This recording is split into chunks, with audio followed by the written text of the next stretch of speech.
We have found that the actual good results of prayer are beyond question. They are matters of knowledge and experience. All those who have persisted have found strength not ordinarily their own. They have found wisdom beyond their usual capability. And they have increasingly found a peace of mind which can stand firm in the face of difficult circumstances. We discover that we do receive guidance for our lives to just about the extent that we stop making demands upon God to give it to us on order and on our terms. Almost any experienced AA will tell how his affairs have taken remarkable and unexpected turns for the better as he tried to improve his conscious contact with God.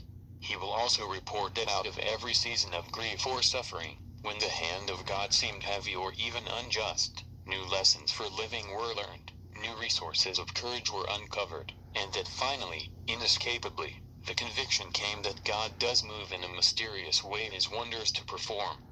All this should be very encouraging news for those who recoil from prayer because they don't believe in it, or because they feel themselves cut off from God's help and direction.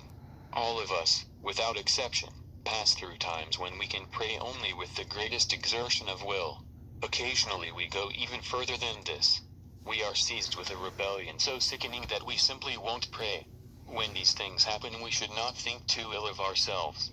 We should simply resume prayer as soon as we can, doing what we know to be good for us. Perhaps one of the greatest rewards of meditation and prayer is the sense of belonging that comes to us. We no longer live in a completely hostile world. We are no longer lost and frightened and purposeless.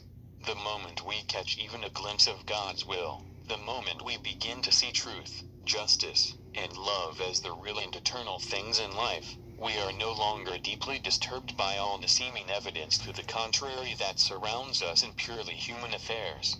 We know that God lovingly watches over us.